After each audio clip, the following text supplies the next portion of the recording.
어려운 뉴스는 쉽게, 복잡한 세상 소식은 간단하게 전해드리는 이슈 펀치 시간입니다. 네, 오늘은 정호윤 기자와 이승희 아나운서가 전해드립니다.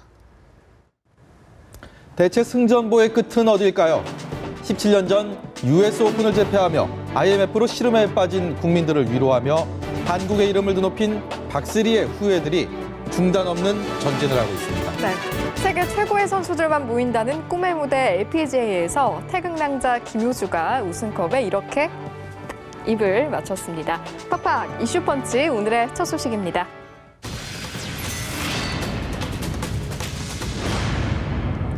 (2위와) 세타차 마지막 홀 버디는요 팬들을 위한 보너스였습니다. 네, 김효주 선수 와 정말 대단합니다. 지난해엔 초청 선수로 출전해서 메이저 대회인 에비앙 챔피언십을 거머쥐었었잖아요.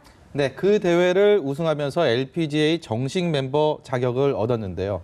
그렇게 데뷔한 지 불과 3번째 대회 만에 또다시 우승컵을 들어올렸으니 정말이지 말이 필요 없습니다. 네, 김효주 선수의 우승도 놀랍지만요. 저는 우리 여자 골프의 높은 수준이 더 놀랍습니다.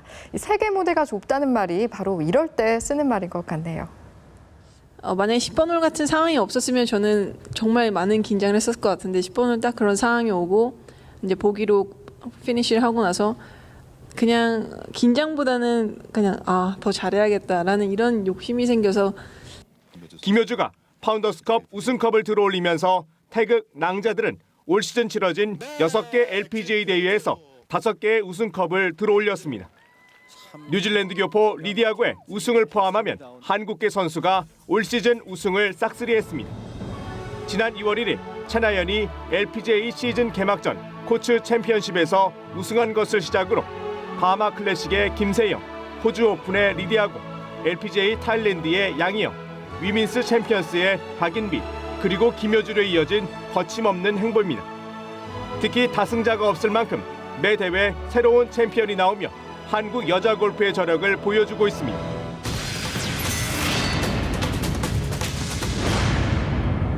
불과 50년 전만 해도 가난에 허덕이던 작은 섬나라. 아시아 최빈곤 국가를 4마리의 용으로 키워낸 사람. 누굴까요?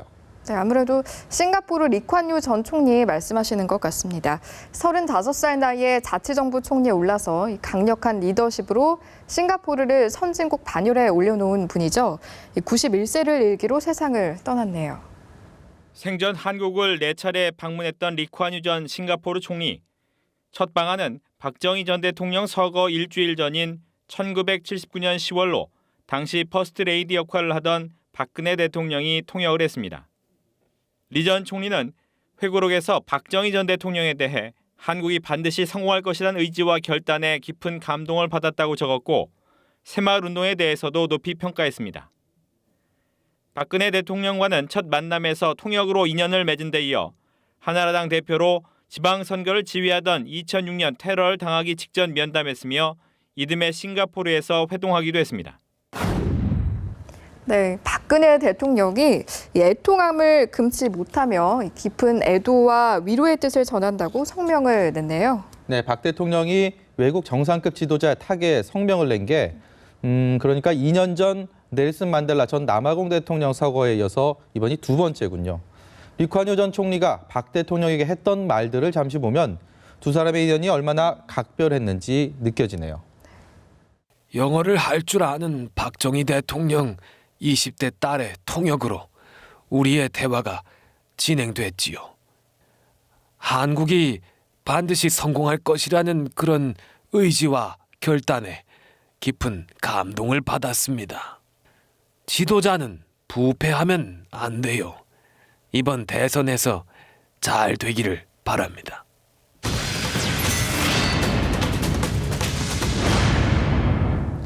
네, 형형색색 다채로운 풍선들은 아이들한테는 인기 만점이죠. 네. 그런데 대북전단, 흔히 삐러라고 하죠. 이걸 가득 실은 풍선은 우리 정부도 그리고 북한에게도 그야말로 골칫거리였습니다. 네. 북한이 조준 사격을 한다며 위협하고 지난해엔 실제로 총격전이 벌어지기도 했잖아요. 이 휴전선 인근에 사는 주민들은 그때마다 가슴을 졸일 수밖에 없었는데요. 네. 이제 풍선을 그만 날린다고 하네요. 박상학 자유북한운동연합 대표와 함께 전단을 살포해온 동생 영학 씨는 연합뉴스 TV와의 인터뷰에서 대북전단 살포를 중단하겠다는 의사를 밝혔습니다. 북한이 천안함 폭침에 대해 인정하고 사과해야 한다는 요구도 했습니다.